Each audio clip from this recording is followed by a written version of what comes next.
অষ্টম হিজরতের অষ্টম বছর একটা বিশাল ঘটনা ঘটে গেল যে একজন সাহাবি, তার নাম হারিস বিন উমাইয়া, নাম কি? হারিস বিন উমাইয়া, তাকে নবী সাল্লাল্লাহু আলাইহি ওয়াসাল্লাম চিঠি দিয়েছেন। একটা চিঠি দিয়ে, শেষ অংশ, চিঠি দিয়ে তিনি পাঠিয়েছেন, যাও গাসসান নামক জায়গায় যাও। কোথায়? গাসসান। এটা জর্ডান আছে না, জর্ডান, এই জর্ডানের একটা জায়গা হলো গাসসান। এই গাসসান নামক জায়গায় যাও, সেখানে একজন গভর্নর আছে, তার নাম সুরাহাবিল। কি নাম? তাকে পত্রটা দিবা, দিয়ে ইসলাম কবুল করতে বলবা।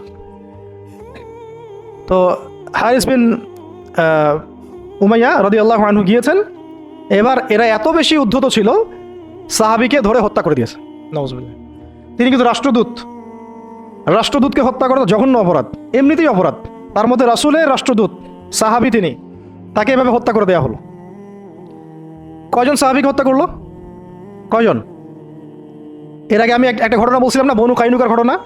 একজন নারী সাহাবিকে টিস করেছিল, আরেকজন সাহাবি প্রতিবাদ করেছিলেন, সেই সাহাবিকে মেরে ফেলা হয়, হত্যা করা হয়, শহীদ করা হয়। নবী সাল্লাল্লাহু আলাইহি ওয়াসাল্লাম পুরা বনু কাইনুকার সাথে যুদ্ধ করেছেন। এখানেও দেখেন একজন সাহাবি হারিস বিন উমাইয়া রাদিয়াল্লাহু আনহুকে হত্যা করা হলো। এবার নবী সাল্লাল্লাহু আলাইহি ওয়াসাল্লাম 3000 সেনাবাহিনী গঠন করলেন। কত হাজার?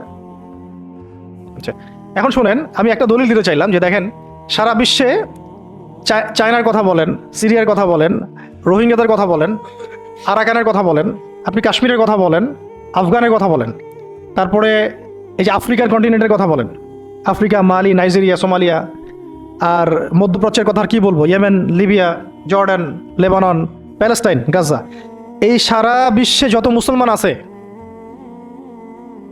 তাদের মধ্যে কত লক্ষ মুসলমানকে হত্যা করার পরেও এই সিদ্ধান্ত এখন উম্মাগতভাবে আমরা নিতে পারি নাই, যেটা নবী সাল্লাল্লাহু আলাইহি ওয়াসাল্লাম বনু কাইনুকার এগেনস্টে নিয়েছিলেন আর এই রোমানদের এগেনস্টে নিয়েছিলেন। একজন নারী সাহাবিকে শ্লীলতাহানি করা, আর একজন সাহাবি তাকে বাঁচাতে এসে তার পক্ষে প্রতিবাদ করায়, তাকে হত্যা করা, এবং নবী সাল্লাল্লাহু আলাইহি ওয়াসাল্লাম পুরা বনু কাইনুকাকে উচ্ছেদ করলেন।